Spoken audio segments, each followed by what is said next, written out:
Muito bem, Inteligência Orgânica Podcast começando mais uma vez. Esse podcast, esse papo, essa conversa, esse intercâmbio de ideias que nós fazemos aqui nesse fundo branco, nessa mesa de madeira, nessa câmera digital. E você que nos assiste, nos ouve, tem a chance agora de se inscrever no canal, de eventualmente já comentar dizendo que você gosta do episódio antes mesmo dele começar, porque aqui o que nós fazemos é cultivar a nossa inteligência, que não será substituída pela inteligência artificial.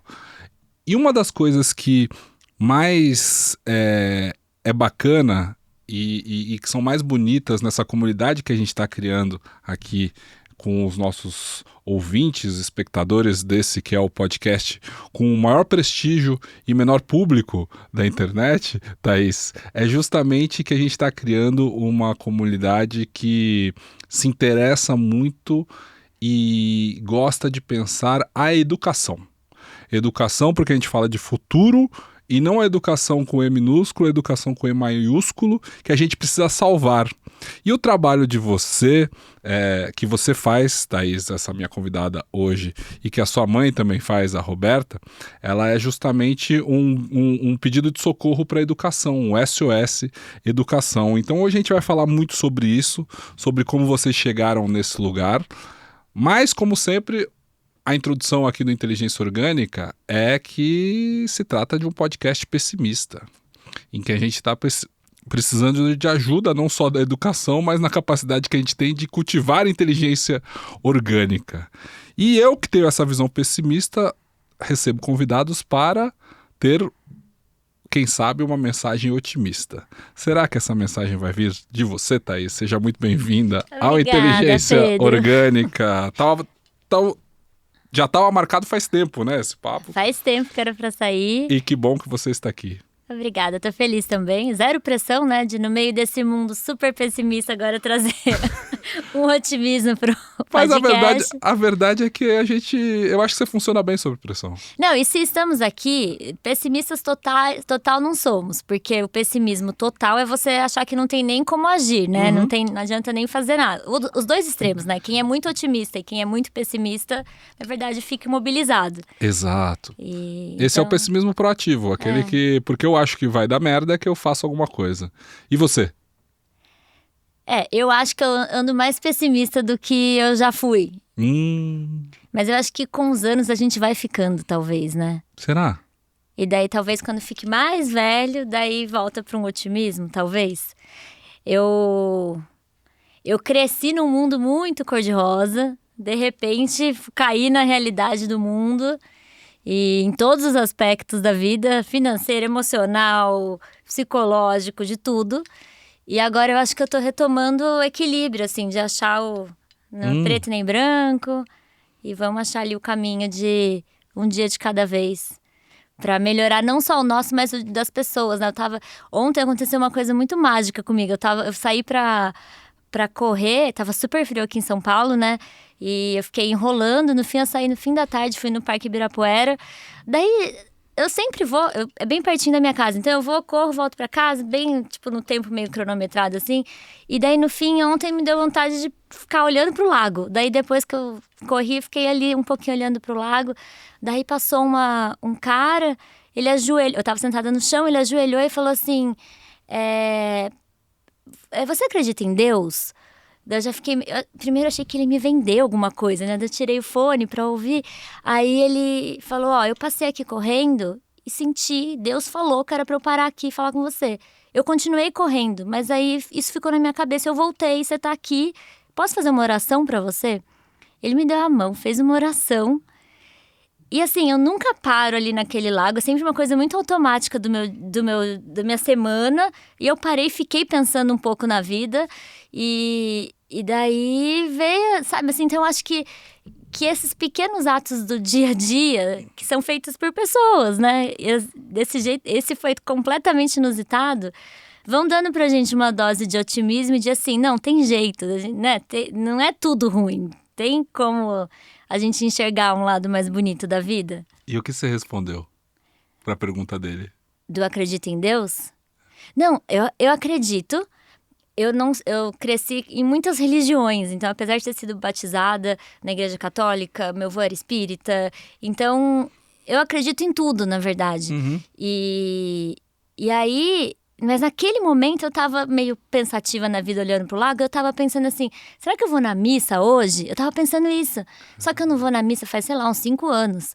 Daí eu pensei, se eu for na missa, eu só sei uma igreja pra ir aqui em São Paulo, e é uma igreja que meu ex-marido vai. Daí eu falei, acho que hoje nessa vibe que eu tô, tá tudo bem, a gente conversa, a gente lança o livro, ele foi no lançamento. Mas não sei se eu queria hoje, né? E daí eu tava nisso, daí o cara chegou. Então, assim, acho que não tem nem como a gente não acreditar, assim. Se eu não acreditasse, é que ontem eu ia começar a acreditar, talvez. Tem uma das coisas que eu acho que conforme a gente vai ficando mais velho, ou quando a gente tem certa espiritualidade, que religião não tem a ver com espiritualidade, né? Eu acho que isso que você está falando é muito sobre espiritualidade, né? Religiosidade, na verdade. Que não está ligado a... Não é um lugar. Não é um lugar, não é um templo, não é uma pessoa, uma imagem, um livro, não. Essa sensação de que eu não acredito, eu particularmente não sou considerado ateu, me considero talvez o agnóstico, né? Que também tem influências de muitas religiões e não sou capaz de dizer isso está certo ou isso está errado, porque eu entendo que exista na fé uma força que eu não sei explicar, ou seja, tudo que eu não... o que é religião é aquilo que a ciência não explicou ainda para mim, talvez. Eu acredito muito nisso também. E nessas coisas da espiritualidade, tem muito a ver com a sincronicidade das coisas. Essa pessoa aí que chegou para você no parque, para mim, tem a ver com... Eu ia falar que conforme a gente fica mais velho, a gente percebe mais essas coisas. Não, porque eu também acho que eu percebia quando era mais novo. Mas sexta-feira passada, eu estava num evento grande, né?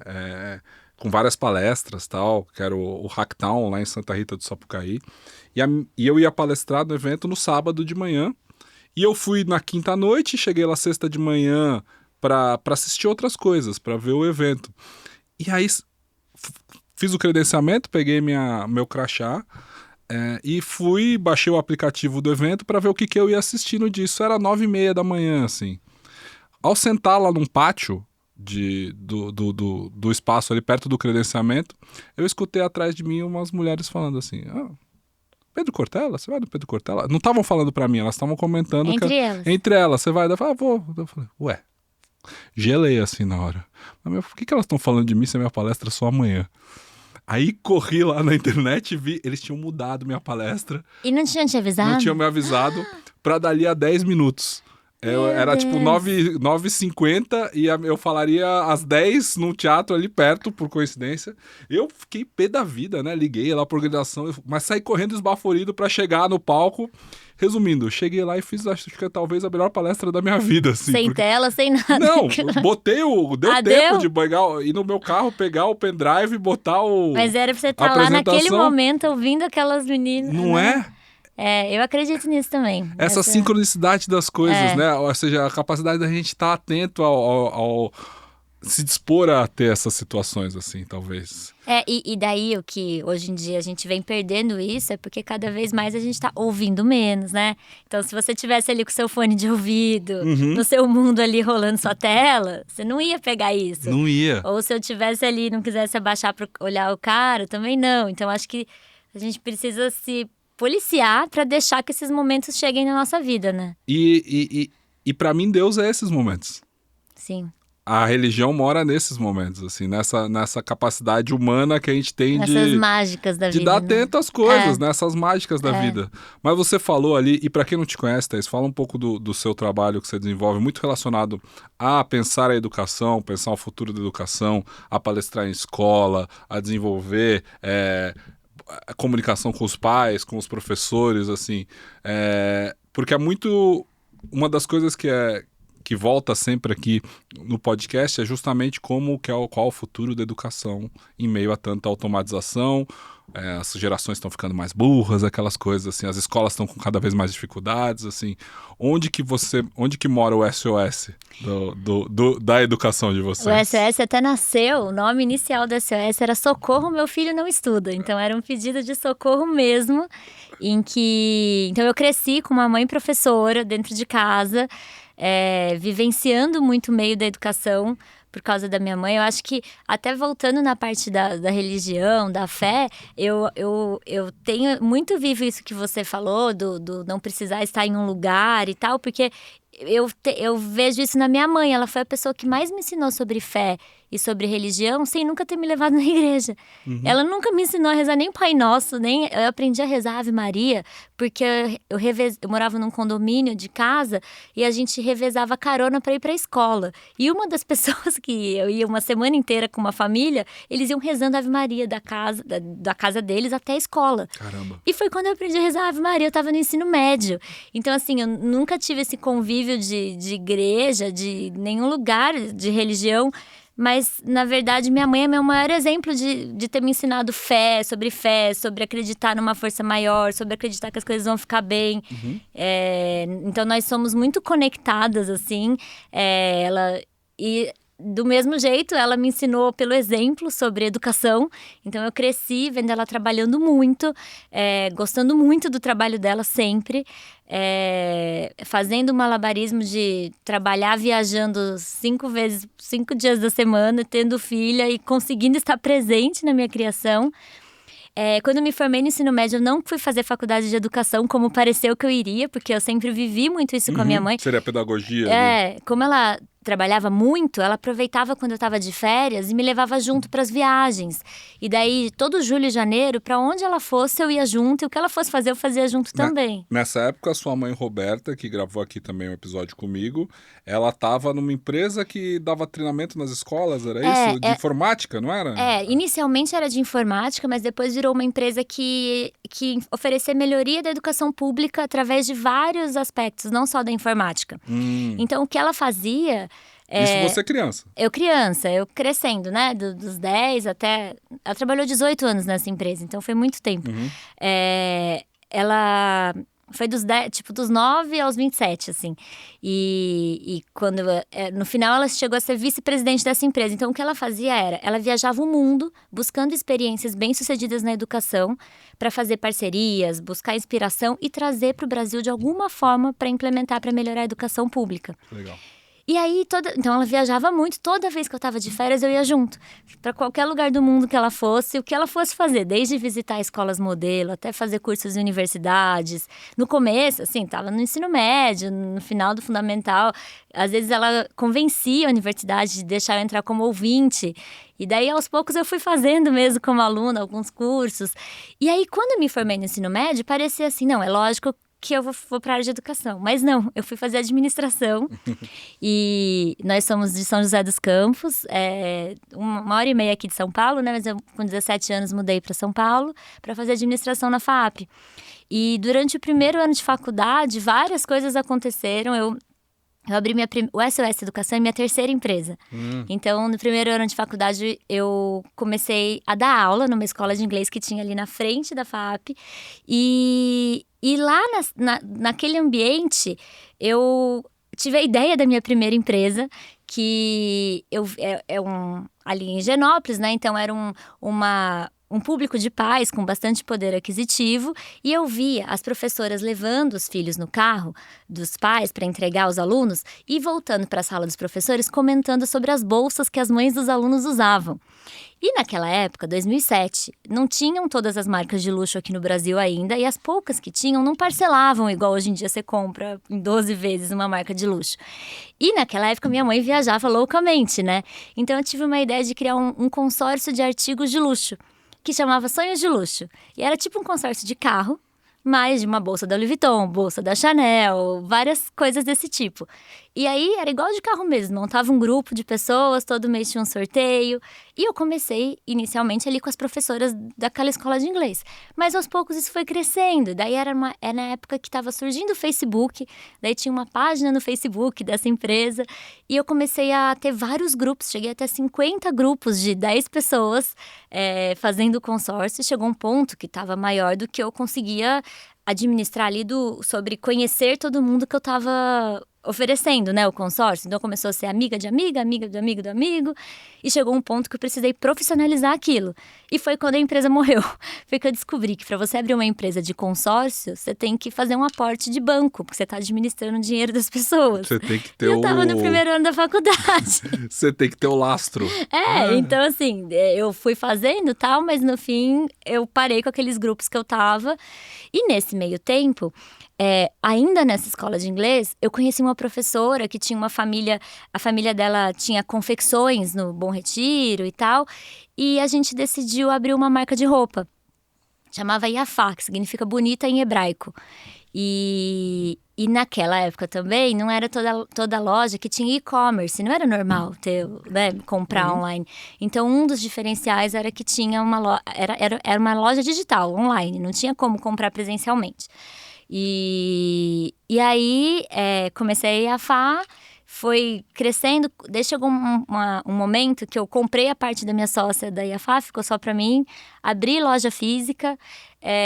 Nesse meio tempo, o que foi acontecendo? Eu dava aula ainda, e eu fui percebendo… Aula de quê? De inglês, para criança ali na frente da FAP, fazendo Certo. administração. E eu fui percebendo… Era na Red Balloon? Na Red sei. Balloon. E eu fui percebendo que era aquilo que eu queria fazer da minha vida, que não era outra coisa além de educação. Empreender. No sentido de negócio, comércio. E, na verdade, eu gostava muito da parte do negócio, mas eu fui vendo que eu precisava fazer alguma coisa com educação. E aí eu prestei vestibular de novo, passei em pedagogia na USP, me formei na USP, dei aula em outras escolas aqui em São Paulo, regulares e tal. E aí, nisso, eu dava aula e tinha a Yafá, e tinha comprado a parte da minha sócia e tal. E aí, nisso, eu comecei a receber gente interessada em abrir franquia da marca de roupa. E foi quando pesou muito pra mim o ponto de que, assim, a partir do momento que eu vendesse franquia da marca, eu não ia poder falar assim, não quero mais, eu vou pra minha área que é educação. Porque eu comecei a fazer reunião com pessoas, e as pessoas falavam assim, não, vou pôr a economia de dinheiro da minha vida nisso aqui, vai ser minha aposta de negócio. E foi aí que eu decidi assumir que eu queria ir pra área de educação de verdade, e eu vendi a Yafá. Para uma das pessoas que estava interessada em comprar a franquia, eu vendi tudo, a marca, a confecção, a loja, tudo. E aí que nasceu o que era a sementinha do que virou o SOS Educação. Em 2014, eu já tinha feito também uma pós em marketing e comecei com um canal no YouTube, num estilo super nene da educação, chamava Socorro, Meu Filho Não Estuda, um reality show mesmo, em que eu ia até a casa das famílias, ajudava a ajustar a rotina para melhorar a relação dos filhos com a escola. De quais idades? Porque o Super Nanny pega o bebezinho, né? Era dos 6 aos… Eu peguei muito Fundamental 1 e Fundamental 2, assim, dos 6 aos 14, aos 13. Você ajustava a rotina da família pro menino estudar. Ou quando não tava chorando na hora da tarefa, não tava querendo ir pra escola, tava dando trabalho pra estudar pra prova. E aí eu fazia várias visitas até melhorar, a família ia implementar tudo que eu estava sugerindo. Só que durante essas gravações, duas coisas aconteceram. Uma que eu vi que realmente as famílias estavam precisando de socorro nesse assunto, porque naquela época ainda era uma página no Facebook, e eu comecei a receber muitas mensagens de famílias do Brasil todo pedindo socorro para ajudar na rotina dos filhos em relação à escola. E a outra coisa que aconteceu foi que eu vi que eu estava precisando do socorro da minha mãe. Que, apesar de trabalhar muito, viajar muito, ela sempre reservava um tempinho para me ajudar a planejar o que eu ia fazer com cada família que eu ia visitar. E toda vez que eu colocava em prática o que a minha mãe falava, funcionava. O filho começava a estudar. E aí que eu fui fazer o convite para ela virar minha sócia. E ela estava há 18 anos nessa outra empresa, como vice-presidente e tal. Ela pediu demissão e veio trabalhar comigo com uma condição: de que antes da gente realmente começar o trabalho juntas, nós íamos tentar entender o que aconteceu com ela. Porque quando ela nasceu, os médicos falaram para os meus avós que ela não ia aprender, não ia falar, não ia... por causa de uma paralisia cerebral. E nada disso se concretizou. E a vida toda ela quis saber, será que os médicos erraram quando falaram isso? Ou será que alguma coisa fez para isso, alguma coisa aconteceu para isso não se concretizar? E aí nós fomos juntas para os Estados Unidos estudar neurociência cognitiva em várias universidades e inicialmente buscando uma resposta para ela, mas no fim a gente achou uma resposta para o nosso trabalho, para o resto da nossa vida, na verdade. Porque a gente viu na neurociência muita fundamentação para as estratégias que eu já vinha sugerindo para as famílias, dando como orientação no dia a dia das famílias para melhorar a relação dos filhos com o aprendizado. Então, nós decidimos que o que nós íamos fazer era levar para a prática do dia a dia de família e escola pequenos ajustes para melhorar a relação dos filhos, crianças e adolescentes com o aprendizado. E aí a gente voltou para o Brasil, em 2014 ainda, naquela época que estava blog bombando, né? As pessoas liam conteúdos extensos. Sim. E as pessoas escreviam e as pessoas liam, né? Porque hoje em dia ninguém lê e ninguém escreve. Porque eu tô ficando tão brava hoje em dia, o quanto que as pessoas, tá todo mundo, muita gente escrevendo tudo com IA, né? Tudo. E aí, esses dias eu falei pra minha mãe, essa pessoa nem escreveu, ela quer que eu leia o negócio que nem ela escreveu. E o conteúdo que a pessoa eventualmente grava em vídeo também é feito com IA, né? O roteiro, o que ela tá falando é IA. E às vezes é uma IA ruim. Na verdade, assim, o problema não é ser feito com IA. O problema é só a IA ali. É só a IA ali. Sem o orgânico, né? E aí, enfim, começamos com um blog, que logo foi convidado para fazer parte do site do Jornal Estadão. Escrevemos o livro, Socorro, Meu Filho Não Estuda, e começamos a dar palestra pelo Brasil todo. Inicialmente, como era mãe e filha, falando sobre relação de pais e filhos com escola, deu muita mídia na época. A gente saiu em todo jornal, impresso, TV, rádio. E aí, o trabalho foi fluindo. Só que tem um ponto. Inicialmente, a gente não precisava que a empresa desse dinheiro. A minha mãe tinha a reserva dela da vida toda de trabalho, tinha muito essa questão do propósito de vida. Então, a gente foi crescendo, mas sem pensar muito na parte financeira. E aí, quando foi em 2018, a empresa já tinha 3 anos e pouquinho, aconteceu um furacão na nossa vida pessoal, que nós duas nos divorciamos com 2 meses de diferença. E assim, parecia que eu tava vivendo dentro de uma novela, porque foi surreal, assim, o que aconteceu. Quando você tinha? Eu tinha 28. E sua mãe? Minha mãe, ela tem 60 agora, então... 52. Você era retorno de Saturno. E o dela? E o dela também, se fala. É o dobro de 27, talvez, né? 27 Será? 27, 54. Nunca ninguém tinha feito... pode também. ser. Não que eu... Vamos lá. Falando agora, entramos num ponto de astrologia, mas calma, eu quero ouvir toda essa história. Mas deixa eu explicar aqui para quem talvez não saiba, né? Na astrologia, que é algo que eu não acredito completamente, não é uma questão de horóscopo ou mapa astral, mas existe uma coisa que se tornou muito verdade na minha vida e na vida de várias pessoas que eu conheço, que é quando você nasce, Saturno está num ponto do mapa e ele demora 27 a 30 anos para 26 a 30 anos para voltar ao mesmo lugar do seu nascimento no mapa. Então, da minha mãe estava na segunda volta. Estava na segunda volta. E isso provoca uma mudança estrutural na vida de todo mundo, assim. E se você pergunta, não sei se é verdade, não sei se não é, assim, a base científica para falar de astrologia é a mesma para falar de terra plana. Mas, enfim, você que use a sua inteligência orgânica para fazer o seu juízo de valor. Mas o fato é que se você perguntar para várias pessoas ao longo dessa fase da vida, todas tiveram uma mudança estrutural, radical, e que muda tudo a partir dali, né? Aparece e em muitos lugares, e acho que, se não me engano, aí não sei, mas no horóscopo é quando você, com 27, 28 anos, acaba assumindo muito mais a personalidade do seu ascendente do que do seu signo de nascimento, do que seja, assim, né? Isso eu não cheguei ainda, porque eu sou totalmente meu signo. Então tá bom. Mas, enfim, Espero você que não passou tenha por um que dar retorno. mais- Retorno de Saturno é quando a tua vida capota e você sai do outro isso. lado diferente. Capotou. Vocês duas, então, sua mãe separou do seu pai ou já era Do outro meu casamento? pai. Do Não, seu foi pai. muito curioso, porque assim, nós casamos no mesmo ano. Em 2014, 2014 deve ter outra coisa aí, porque foi quando a gente abriu a empresa, casou. A gente casou, eu tava namorando desde o primeiro ano de faculdade, então eu tava 7 anos já namorando, em 2014 eu ia casar. E aí, minha mãe nunca tinha sido casada com meu pai, eles sempre moraram junto. E eu sempre falava pra minha mãe, nossa, mas eu nunca vou ter seu sobrenome, porque no fim eu tinha o último do meu pai, né? E a gente viajava muito só nós duas, e daí pega só o último nome, né? Então a sim. gente nunca tinha o mesmo último sobrenome. nome. E aí eu falava, eu vou casar e nunca vou ter seu sobrenome. E no fim, quando foi em 2014 que eu ia casar em novembro, ela e meu pai casaram em maio. Então, um pouquinho antes de mim, eles casaram. E aí, quando foi 2018, dezembro de 2017, na verdade, meus pais se divorciaram, daí passou 2 meses, meu ex-marido pediu divórcio.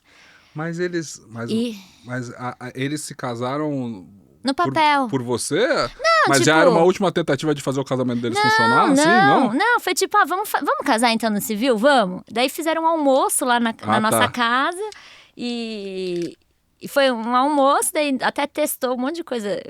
O meu casamento foi casamentão, assim, de Sim. 600 pessoas e O tal. primeiro namorado. aquela coisa.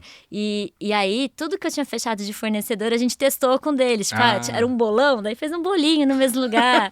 E foi super legal na época, mas assim, daí quando foi final de 2017, eu e minha mãe, a gente sempre tá muito próxima por causa do trabalho também, né? Então, apesar de eu morar aqui em São Paulo e ela em São José, eu comecei a ver que ela não tava muito normal na hora que ela vinha pra cá pra reunião e tal. Eu comecei a achar que tava estranho.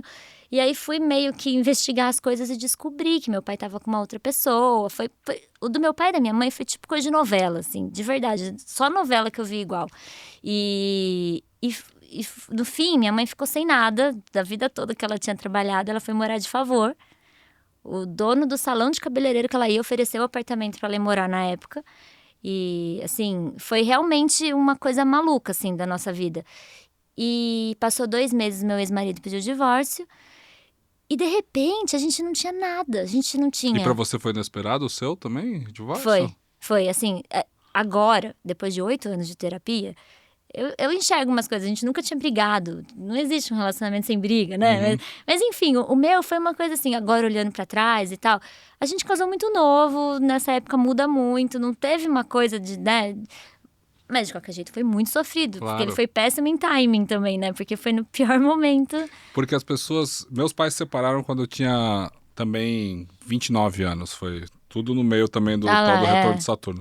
As pessoas não se fala muito sobre isso, como... E no meu caso já não era... Né, minha mãe era meu padrasto, né? Que a minha mãe... Que se separou da minha mãe, mas era meu padrasto de criação. De muito tempo, desde quando eu tenho 1 ano. As pessoas não falam como isso tira o nosso chão também. Não. Porque eu já não morava com eles, já tinha minha vida, já tinha meus relacionamentos, já tava, né, resolvido, assim. A gente já se viu uma vez por semana, quando muito, assim, né? E... Cara, foi como se tivessem tirado o meu chão. É isso mesmo. E eu acho que quem tem a consciência, as pessoas mais próximas, amigos e tal, é naquele momento só que seu chão sai por muito tempo. Pra sempre. E depois todo mundo segue a vida. E fica ali até você sozinho, tentando se reencontrar naquele meio.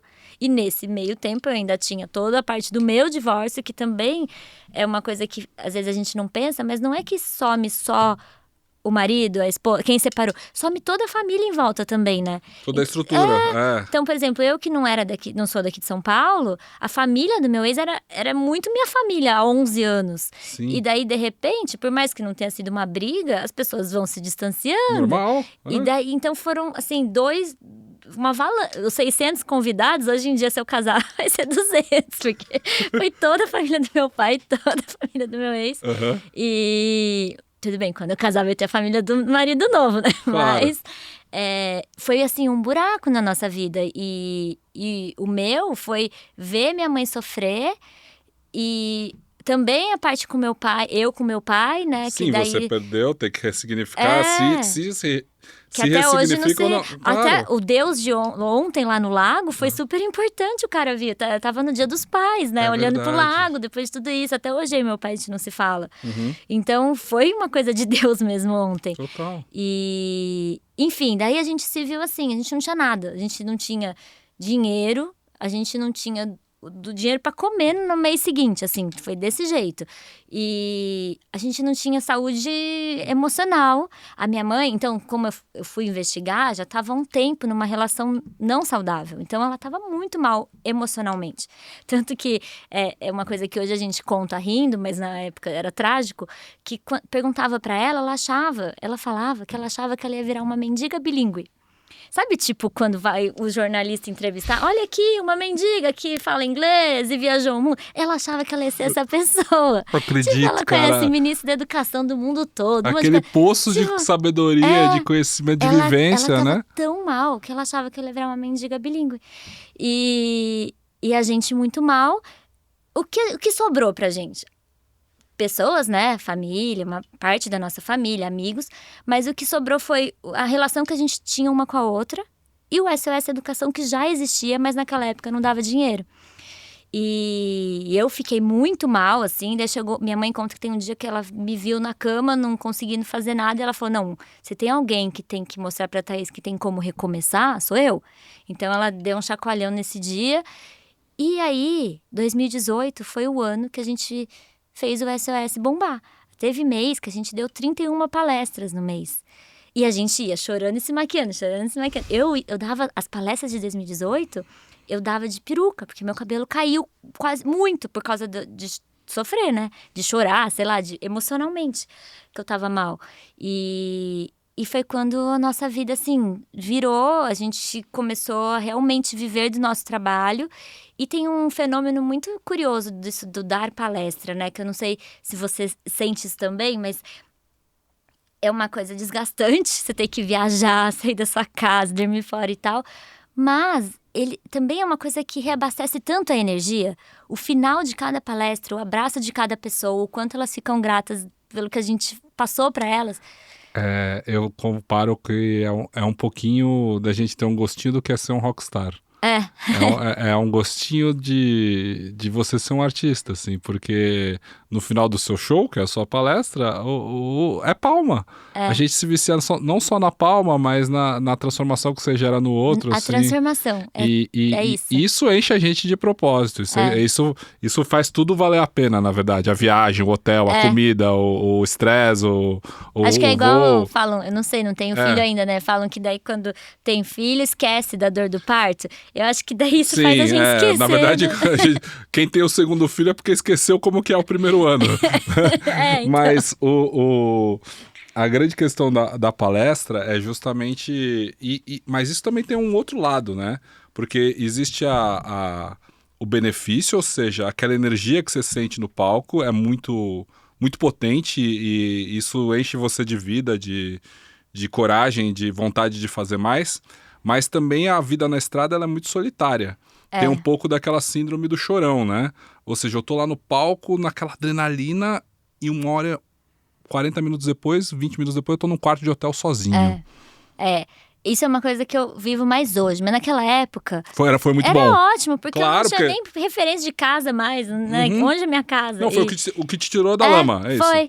E aí a gente foi, né, aos pouquinhos reconstruindo tudo, tanto se reconstruindo emocionalmente, financeiramente, a empresa crescendo, a gente passou além da palestra a fazer outros trabalhos também. Foi quando as nossas redes sociais deram uma bombada, porque a gente começou a postar muito também sobre a relação de mãe e filha, não só sobre educação. Foi quando a gente humanizou o negócio. Sim. Principalmente minha mãe, porque numa época, no começo eu estava muito mal, eu não conseguia escrever direito. E minha mãe também estava muito mal, mas para ela escrever é terapêutico. Então ela escrevia umas coisas poéticas. Eu até quero resgatar esses posts, porque eu acho que para mães que estão passando por momentos difíceis, ela escrevia uns posts muito bonitos, assim. E aí foi quando cresceram as nossas redes sociais, E a gente passou também a virar referência como para poder fazer marketing de influência na área de educação.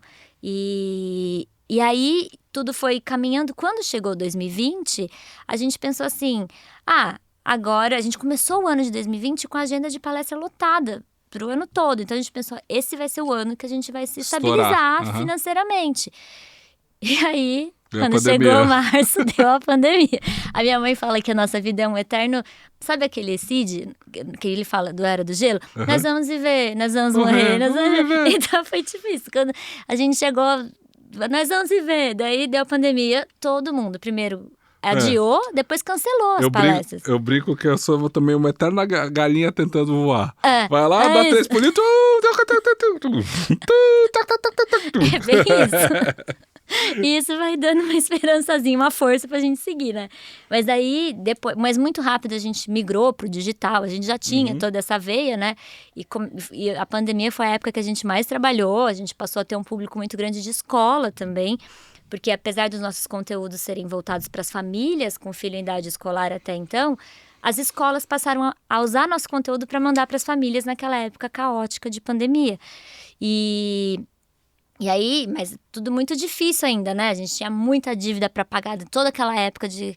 E aí teve mais um Nós Vamos Viver, que foi no começo da pandemia, a gente estava conversando antes da pandemia, a gente estava conversando com a produção do Caldeirão do Hulk, para minha mãe participar de um quadro lá junto comigo. Aquele The Wall, que vai duas pessoas, contam a história, brincam lá com a parede, depois ganham dinheiro. Mas pra gente era muito legal, porque contava a história de vida e a gente ia divulgar o SOS, né? Quando deu a pandemia, eles também falaram que não iam gravar mais. Ai, meu Deus. E aí, quando foi outubro de 2020, no auge da pandemia, a gente estava também, assim, vivendo um momento difícil ali financeiramente. A produção me ligou e falou, Thaís, será que você não convence sua mãe de vir pro Quem Quer Ser um Milionário? Porque a gente não vai gravar o The Wall agora, mas a gente vai gravar de um jeito lá, todo das seguranças que a Globo fez, sem aproximação e tal, Quem Quer Ser um Milionário. Só que só podia ir ela, não podia ir nós duas. E aí ela foi pro Quem Quer Ser um Milionário. E quando ela foi, eles gravaram tipo 10 episódios, então podia passar no próximo semestre. E passou na semana seguinte que ela foi. E pra gente foi muito importante também, porque além da parte financeira do que ela ganhou, também foi quando o Brasil conheceu a SOS Educação, assim, cresceu muito o nosso Instagram e pra gente gerou muito negócio, muita palestra, Porque contava a história dela ali. Ficou 40 minutos de Caldeirão com a minha mãe contando a história dela. O Luciano Huck perguntou dúvida sobre os filhos dele, o que fazer. Então foi muito legal. E ela ainda foi bem nas respostas? Foi, ela ficou a 3 perguntas do milhão. Ótimo. Então, assim, foi super... E daí, o que aconteceu? Acabou a pandemia. Hoje, nós somos especialistas na relação de família e escola, fazemos palestras pelo Brasil todo, também fazemos cobertura de eventos internacionais de educação e temos um programa para as escolas, para ajudar as equipes de gestão das escolas com todas as 1000 demandas que hoje em dia caem para a escola, tanto vindo das famílias quanto dos professores. E esse é o SOS Educação hoje. E que história linda que ele surgiu, né?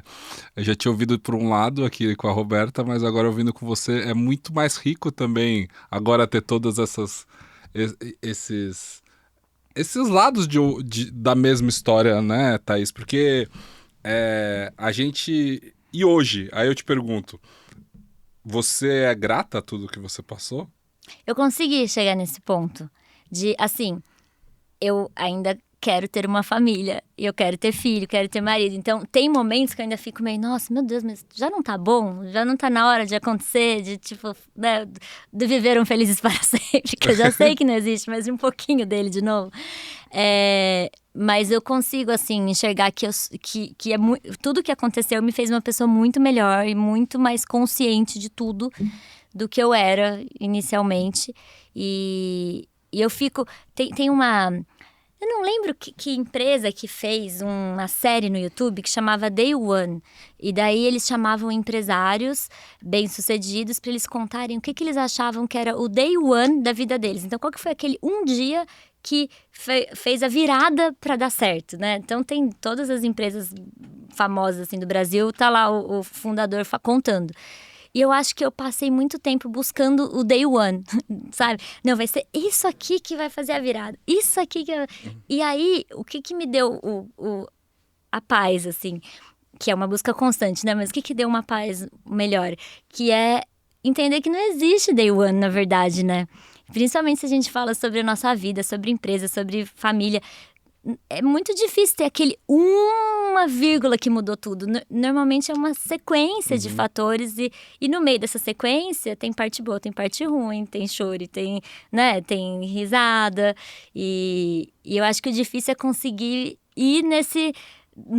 Para mim, o que foi difícil é entender que não tenho felizes para sempre. Que é sempre assim, né? Não vai tem ter que amar um o dia... processo. não vai ter um dia que vai virar tudo. Não vai ter a chegada. Ou o grande estouro ali, né? Ou vai ser sempre entre voo de galinha cada vez mais alto e voo de galinha. Não precisa estourar tudo de uma vez, não vai ter o milhão, né? Tipo, não vou pro Big Brother de repente, não né? vai ser, mas a vida real é isso, né? No final das contas. Mas, Thaís, você tem uma coisa em comum comigo, quer dizer, várias, na verdade, além de ser filha de pais separados e tal, mas de lidar e trabalhar com a sua mãe no mundo digital. E eu muitas vezes me pergunto, eu sou mais velho que você, então, e o meu trabalho também não é direto no dia a dia com o meu pai, né? Mas eu tive um papel dentro da digitalização dele, e eu entendo qual foi o meu papel dentro da história dele, mas eu sinto uma obrigação minha de buscar minha própria história também. De sair um pouco da sombra, seja ela qual for, positiva ou negativa, e de entender qual que é o meu papel ali nesse próximo passo. Você também tem isso?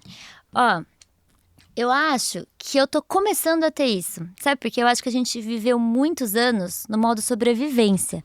Então era tipo assim, eu preciso pagar 2 aluguéis todo mês, eu preciso pagar... Vocês nunca moraram juntas? Quando eu separei, que foi 2 meses depois dela... Eu sempre odiei morar em São Paulo. Então, eu vim aqui Era por causa fazer do seu ex. Final de semana eu voltava para São José. Daí, quando eu tinha que voltar para cá domingo, eu vinha chorando. Eu odiava São Paulo. Daí eu casei, ele era daqui, fiquei aqui. Quando eu separei, todo mundo falou, agora você vai morar em São José, né? Daí eu fui para São José e fiquei 2 meses lá. Odiou. E daí eu percebi, nossa, eu não quero morar em São José. Mas assim, São José é uma cidade maravilhosa, mas eu também tinha todo esse contexto de... Meu pai tava lá, tudo sim. lá, né? Uma questão provinciana também, né? Eu não me vejo mais morando lá. Mas por que eu fui contar isso? Você perguntou... Por causa da do sombra. seu espaço, da sombra, Então, acho que foi muito tempo no modo sobrevivência, assim. Realmente do precisar ter as contas pagas do mês. Claro. E aí, esse ano agora, 2025, acho que foi um ano que... comecei a pensar um pouco nisso. Por enquanto não tinha dado tempo, sabe? E, na verdade, no final do ano passado, minha mãe deu um super susto na gente. Ficou 12 dias na UTI, com uma infecção generalizada. Então, foi bem pesado, assim. E foi quando eu tive que dar as primeiras palestras sozinha. E daí, foi meio que um mix de muitas emoções, né? Primeiro que eu tava muito preocupada com a minha mãe aqui. Segundo, todo o estresse de hospital e tal. E vai dar certo ou não vai. Mas também, nossa, deu certo. Todo mundo gostou igual. Não igual, mas assim, não é igual. Quando, né? Claro. Mas todo mundo gostou muito também. É possível. Todo mundo gostou muito. É diferente. E o estar aqui hoje, assim, é diferente a gente dar... Às vezes, quando vai dar entrevista sobre um assunto de educação, tanto faz quem vai, sou eu ou ela, às vezes tem que ser uma pessoa só. Mas hoje, por exemplo, que é sobre um assunto geral. Então é diferente eu estar sozinha aqui. Claro. E é uma... Eu acho que agora eu tô com essa sementinha disso, nossa, eu acho que... Eu entendi que a gente não veio para substituir, a gente vem para pegar o trabalho deles de um ponto e levar mais longe. Tipo, a gente não precisa refazer o que eles construíram, exatamente. Entendeu? Isso é muito legal quando você tem essa clareza, sabe? Você tem talvez o papel de pegar até onde ela chega e ir mais longe. Mas uma coisa que gera muito atrito nesse trabalho com os pais, e é uma inversão mesmo, principalmente na questão do digital, né? Que eu acho que você domina desde pelo que você contou das suas empresas, é que eles têm que ouvir a gente. E não é fácil o filho ensinar o pai ou a mãe a muitas coisas. Como que é essa relação de vocês? Claro, tirando toda essa parte de superar as dificuldades, que eu sei que é muito importante da história de vocês. Mas vocês brigam muito? Essa é uma pergunta que muita gente faz. Assim, ó, a gente tem pautas bem clichês de briga. Então, por exemplo, pra minha mãe, se um compromisso é às 3 e ela chega 15 para as 3, ela tá atrasada. E pra mim, se você chega 3h15, tá bom. Então, como a gente trabalha dando palestra, isso é uma pauta de briga bem constante toda semana. Mas assim, se for falar de uma coisa mais profunda, eu acho que a minha mãe nem tem essa. É menos essa parte do ouvir e tal. Ela é bem. Ela gosta de mudar, de ver o diferente. Mas o que pra gente, pra mim, até tive que fazer muita terapia pra entender o que era. Causava mais estresse, era o ponto de que, assim, ela é minha mãe e ela é minha sócia. E daí, sei lá, às vezes a gente tava numa reunião. E ela achava que eu tava corcunda, sabe assim? Ou às vezes a gente tava falando com todos os nossos funcionários, ela achava que eu tava falando muito alto dela. Shh. Então, assim, esses pontos, até a gente conseguir alinhar, que até hoje tem coisa que desliza, mas foi um momento de estresse, assim, porque assim, você não pode falar isso pra mim na frente no meio de um Zoom com 30 pessoas, falar que eu tô falando alto, ou, sabe assim? Aqui é a mãe, aqui é a sócia, se comporte como sócia. E é muito mais difícil pra ela do que pra você, pra gente, né, no caso. Eu acho que pra ela é mais difícil, mas é uma mudança que foi necessária, porque eu tava ficando mal disso, de toda hora, tipo, tá corcunda, tá, não sei o quê, e na frente de todo mundo. Sim. Então, isso foi um ponto de um atrito, mas que tá resolvido, assim, escapa às vezes só. E eu não sei você, mas eu acho que eu também aprendi a fazer isso, mas a gente não se comporta igual na frente dos nossos pais o tempo todo. Do que... Tipo, você aqui é uma pessoa, se a sua mãe estivesse aqui, você seria outra pessoa. Com certeza, Então, a gente tem que... E daí a gente que tem que achar isso, né, dentro da gente, do tipo... Ela tá do meu lado toda hora. Pois exatamente. Né? Eu tenho que ser essa pessoa independente do fato dela estar... eu tenho que desenvolver uma personalidade que seja com ela aqui do lado, mas que é a Thaís, só a Thaís, né? Exatamente. Isso é uma busca que teve que ser minha na terapia, porque realmente eu nunca tinha conseguido externalizar isso, mas é super verdade mesmo. É super verdade. É tenso, né, esse trabalho com os pais. Porque tem a expectativa também, né? O tempo todo. Que a gente tem, que a gente quer que eles tenham. Eu falo disso com os pais, né? Que o que o filho quer é que o pai sinta orgulho dele. E ao mesmo tempo tem toda a expectativa do pai em cima do filho, né? Exato. E de todo mundo que vê de fora, porque tem isso também, né? Não sei se você sente isso, mas eu sinto isso das pessoas observando também. Um monte, porque você é filha de alguém brilhante, eu sou filho de alguém brilhante, elas esperam que a gente seja brilhante de start, de início, o tempo todo. Ou, no meu caso, que teve muito no começo, como eu tenho...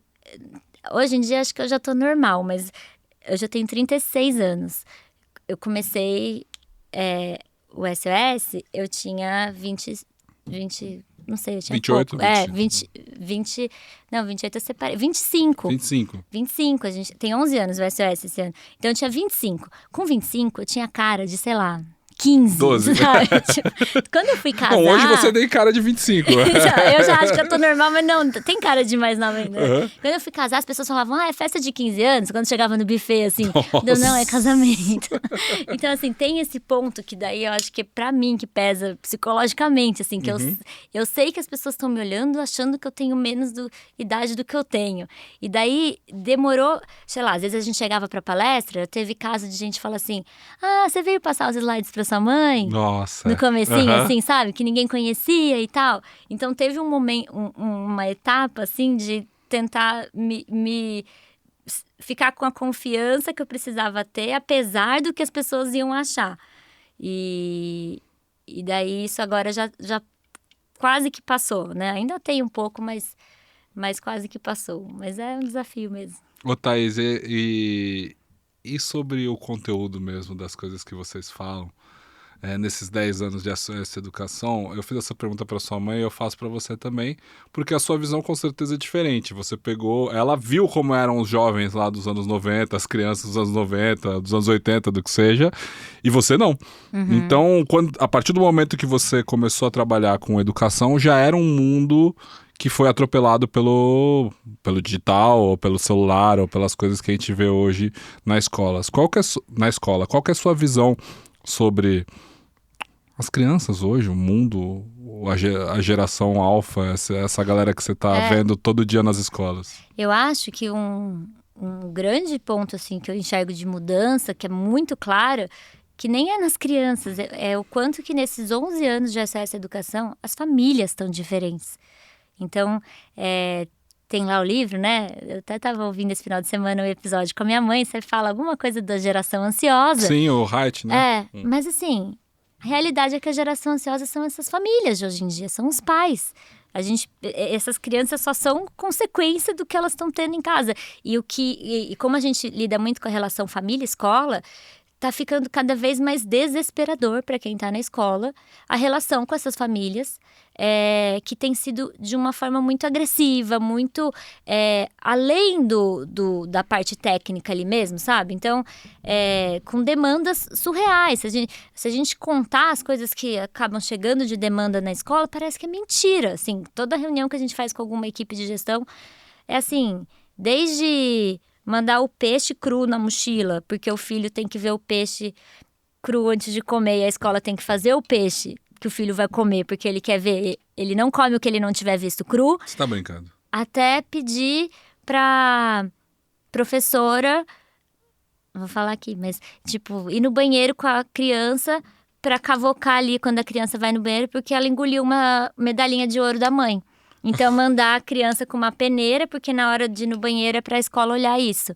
Então, são coisas, assim, que a gente precisa de muito otimismo para balancear ali com essas coisas absurdas que estão chegando na escola e para dar força para o dono da escola, para o diretor, para o professor, para eles não desistirem. Porque está sendo surreal, não basta mais o professor saber ensinar bem. Ou a escola ter uma ótima metodologia e parceiros e recursos. Precisa de muita habilidade ali de relacionamento social para conseguir lidar com essas famílias. Uhum. E... Ô, Thaís, uma das coisas que talvez eu seja míope, e acho que sou mesmo, é porque a minha relação com a escola vem muito da minha filha, que alguém é uma pessoa de São Paulo extremamente privilegiada, que usa escola particular e tal. Então eu tenho uma visão muito otimista em relação, porque eu vejo a escola dela. Você que tem mais contato com o Brasil real, com rede de ensino pública, a coisa ainda é muito... A escola ainda é do jeito antigo, ou seja, muito conteudista, e as demandas que estão surgindo são essas desesperadoras, ou não? Tipo, o que a gente vive aqui no Sudeste, em bolha, tá cada vez mais longe do que acontece no resto do país. Não, tá cada vez mais perto. Cada vez mais perto. E, na verdade, a gente tem sentido isso desde a pandemia. Cada vez mais perto do que tem acontecido no mundo. Apesar da gente ter a questão do Brasil sempre estar bem abaixo nos níveis de educação, os desafios estão muito parecidos. Tanto que agora, se você vai em evento de educação pelo mundo aí, as dores são as mesmas. E muitas das dores são questões socioemocionais dos alunos e das famílias. São questões do quanto que os profissionais de educação estão desistindo da carreira. E um pouco ali sobre a questão de aprendizagem. Mas a gente está vivendo essa parte do globalizado nas dores. Tanto que muita gente pede pra gente traduzir o conteúdo do SOS Educação, porque são dores que respondem questões do mundo todo, que é a relação família-escola.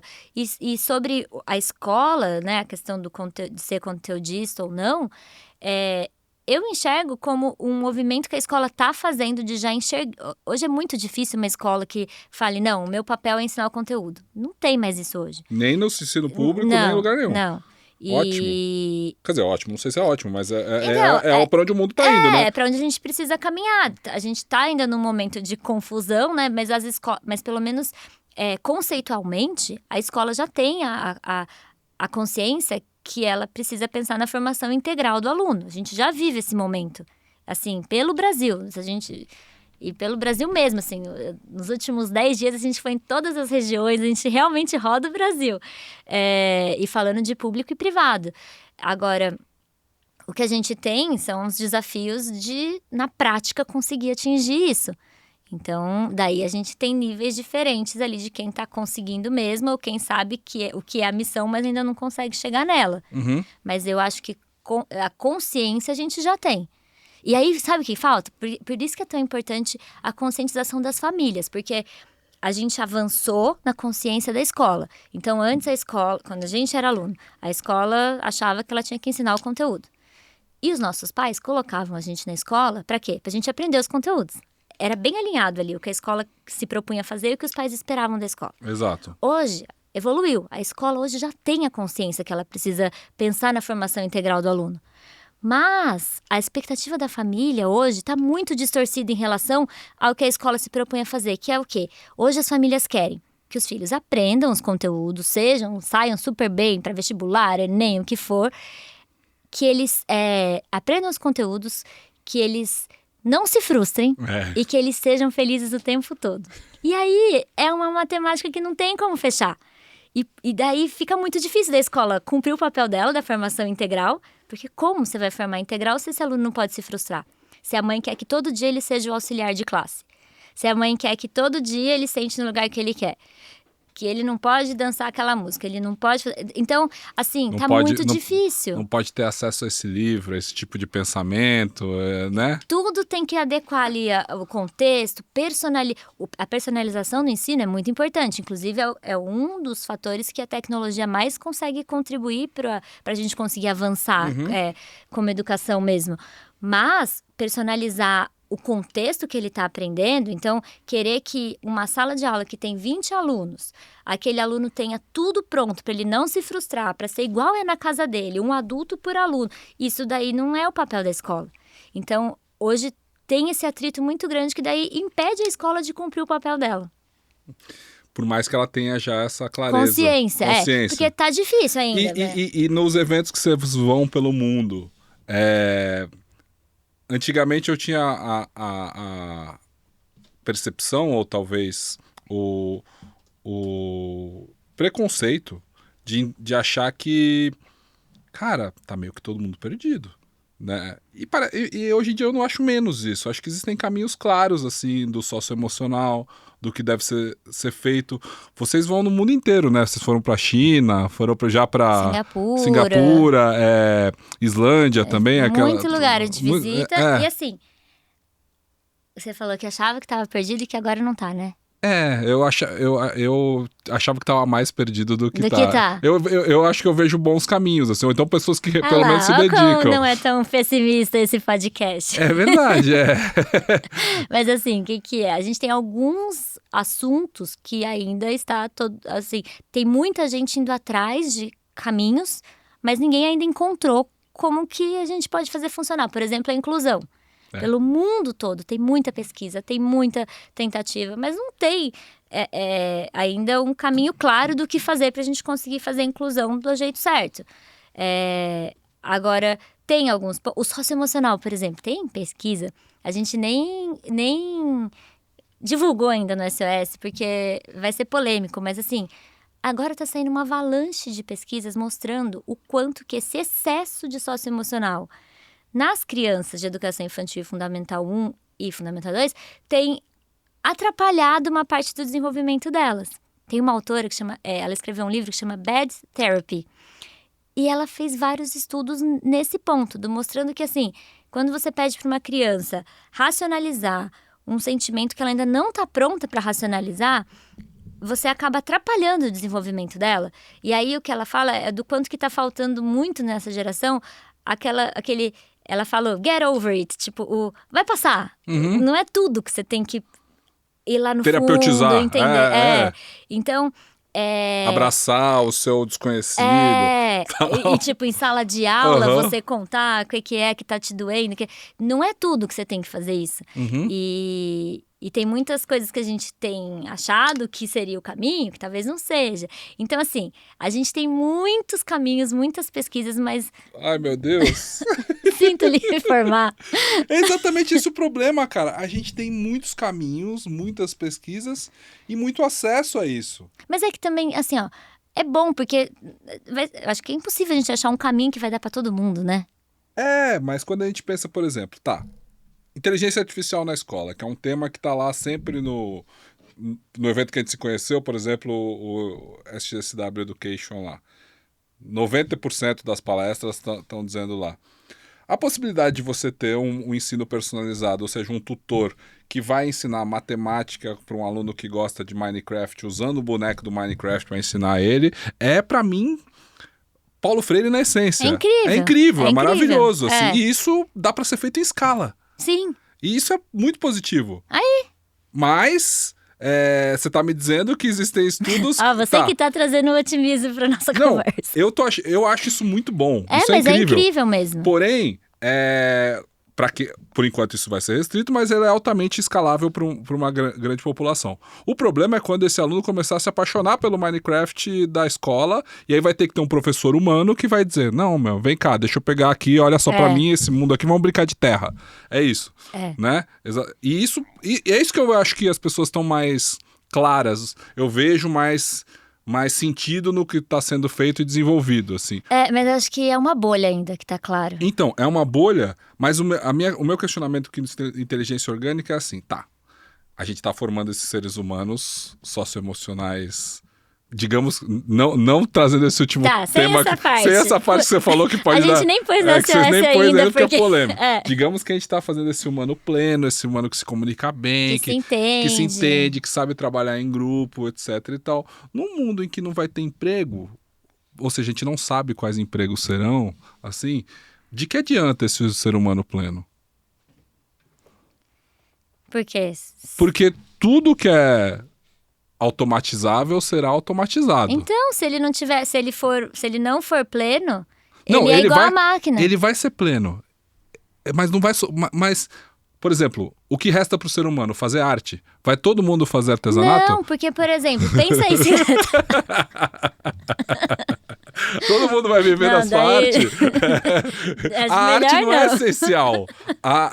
Assim, romanticamente ela é, mas o modelo que a gente cresceu de sistema econômico e de educacional também, ele é produtivista, ele é mercadológico. Sim. A gente vai preocupar um espaço de produzir alguma coisa. As máquinas vão cumprir esse papel.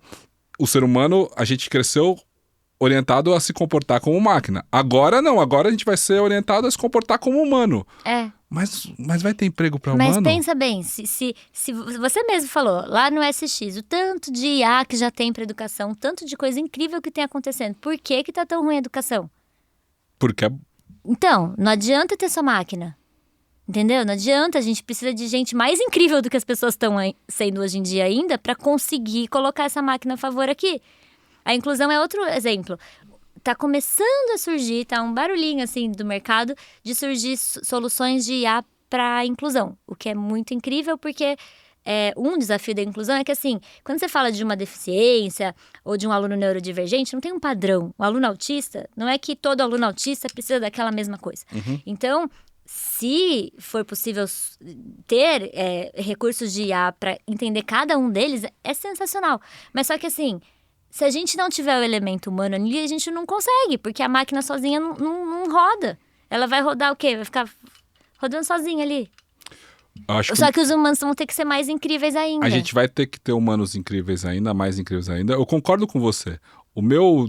Minha provocação, que é forçada aqui, é no sentido de que eu não consigo enxergar um mundo em que trabalhos para os super-humanos, ou seja, para o socioemocional incrível, sejam sustentáveis para todo mundo, em escala. Porque, no final das contas, quem vive de arte é uma coisa pequena. Então, mas será que os super-humanos lá, esses daí, não vão conseguir pensar numa solução? Tomara! É o que vai ter que acontecer. Esse é o otimismo que a gente busca na inteligência orgânica. Por exemplo, o que eu e minha mãe fazemos é o que inventei. Não existe. Eu criei o termo especialista na relação de família e escola, não existia. Uhum. E criei o que você tinha que fazer para virar especialista na relação de família e escola. E então, eu acredito que esses super-humanos, eles vão arrumar como escalar, o que colocar esses outros humanos para fazer e né, para eles contribuírem para a sociedade e se realizarem também. Eu brinco que eu não sei se a Alice, minha filha de 6 anos, vai ser jardineira de um jardim do metaverso, como profissão. Ela vai cuidar de um Tamagotchi eu espero digital. que não. Não sei. Às vezes aquilo vai dar propósito, vai pintar uma parede que não existe no mundo real. Mas aí vai muito Black Mirror, né? Dá meio mas o desespero. mundo é bem Black Mirror, né? Cada vez mais. Se você assistir esses dias a primeira temporada, tem tanta coisa que já até já passou é isso. velho. E a temporada mais recente, com aquele negócio do cérebro da pessoa. meu Deus. Você que nos escuta, assista a temporada mais recente do Black Mirror. Só cuidado, porque eventualmente você pode entender aquela metáfora como algo que o seu cérebro está se tornando. O brain rot, o apodrecimento dele, em que você, sem querer, acaba fazendo propaganda no horário certo para a pessoa certa, exatamente. No mesmo lugar em que nós estamos, como eu estou fazendo aqui do Black Mirror agora. Você vê como é tudo uma metalinguagem? Thaís, muitíssimo obrigado. Muito bom esse papo. Foi muito Com bom certeza... mesmo. Não só manteve a régua, como elevou ela aqui. Que bom. Espero que vocês voltem sempre aqui. Não só você, como sua mãe. E que a gente se cruze nos eventos Sim, e que de educação. contribua para as pessoas também serem um pouquinho mais otimistas. De que tem jeito, de que a educação tem jeito, de que divórcio tem jeito, de que a vida tem jeito, né? A vida presta. A vida presta, A é vida isso mesmo. presta. E se você continua até aqui, não se esqueça de se inscrever no canal, deixar 5 estrelinhas no Spotify. Espero que você esteja ouvindo. E se você está vendo, volte, escute o podcast. É melhor do que ficar preso numa tela que faz mal e que não é o que a gente quer. A gente quer que você cultive a sua inteligência orgânica nesse e nos próximos episódios. E também seguindo a Thaís no SOS Educação e acompanhando todo o trabalho que elas fazem em livros, cursos, projetos, artigos, etc. e tal. Valeu? Tchau, tchau, gente. Até a próxima.